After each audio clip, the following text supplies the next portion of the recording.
കാലവർഷം കേരളത്തിൽ ശക്തി പ്രാപിച്ചിരിക്കുകയാണ്.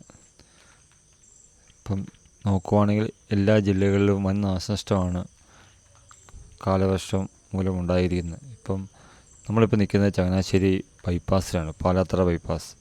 ഈ പാലാത്തറ ബൈപ്പാസിലുള്ള ഒരു പെട്രോൾ പമ്പാണ് ഈ കാണുന്നത്. ഈ പെട്രോൾ പമ്പിൽ ഇപ്പം വെള്ളം കയറി വൻ നാശനഷ്ടം ഉണ്ടായിരിക്കുന്നത്.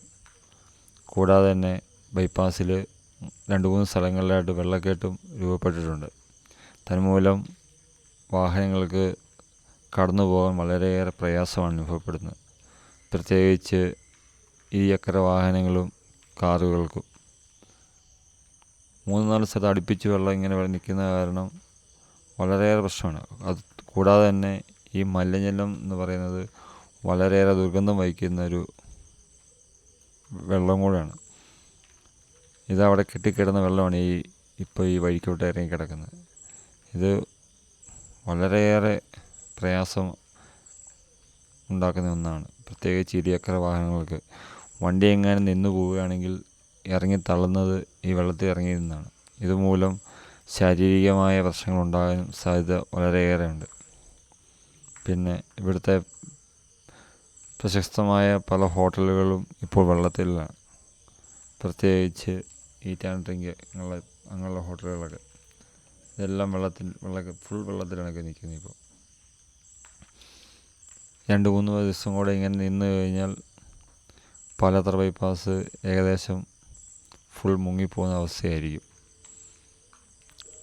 കാലവർഷം ദിവസം മുമ്പോട്ട് പോകുന്തോറും ശക്തി പ്രാപിച്ചുകൊണ്ടിരിക്കുകയാണ്. ഇപ്പം നമ്മളിപ്പോൾ കാണുകയാണെങ്കിൽ ഈ സ്കൂട്ടറിൽ യാത്രക്കാർക്കാണ് വളരെയേറെ പ്രശ്നമുണ്ടാകുന്നത്. ഒന്ന്, കാറുകളും അല്ലെങ്കിൽ അങ്ങനത്തെ വലിയ വണ്ടികളൊക്കെ ഭയങ്കര സ്പീഡിൽ വരുന്ന കാരണം ഈ ഓളം അടിച്ചിട്ട് സ്കൂട്ടറുകൾ മറിയാനും സ്കൂട്ടർ നിന്നു പോകാനും വളരെയേറെ ചാൻസ് ഉണ്ട്. ഇതൊന്നും കൺട്രോൾ ചെയ്യാൻ വേണ്ട പോലീസുകാരോ ആരും ഇവിടെയില്ല. ഇതിപ്പോൾ നമ്മളിപ്പോൾ കാണുന്നത് അവിടുത്തെ ബാർബിക്യൂ ഈറ്റാൻഡ്രിങ്കാണ്. അവിടെ ഫുൾ വെള്ളം കയറി നിൽക്കുകയാണ്. പിന്നെ സമീപം ഈ ബൈപ്പാസിൽ ഇഷ്ടംപോലെ ഫുഡ് കോർട്ടുകൾ ഉണ്ടായിരുന്നതാണ്. ഇപ്പോൾ അവയൊന്നും പ്രവർത്തിക്കുന്നില്ല. അവിടെയെല്ലാം വെള്ളം കയറി നിൽക്കുന്ന കാരണം അവയ്ക്ക് പ്രവർത്തിക്കാൻ പറ്റാത്തൊരവസ്ഥയിലാണ്. ഇതിപ്പോൾ 2-3 സ്ഥലങ്ങളിൽ അടുപ്പിച്ചടുപ്പിച്ചാണ് വെള്ളക്കെട്ട് രൂപപ്പെട്ടിരിക്കുന്നത്. അപ്പം എല്ലാവരും സേഫായിട്ടിരിക്കുക, അനാവശ്യമായ യാത്രകൾ ഒഴിവാക്കുക, വെള്ളക്കെട്ടുള്ള സ്ഥലങ്ങളിൽ ഇറങ്ങാതിരിക്കുക. പ്രത്യേകിച്ച് പിള്ളേർ, കുട്ടികൾ, അവരെയൊക്കെ സൂക്ഷിക്കുക. അറിയാത്ത വഴിയിലൂടെ യാത്ര ചെയ്യുകയാണെങ്കിൽ നോക്കിയും കണ്ടും പോവുക.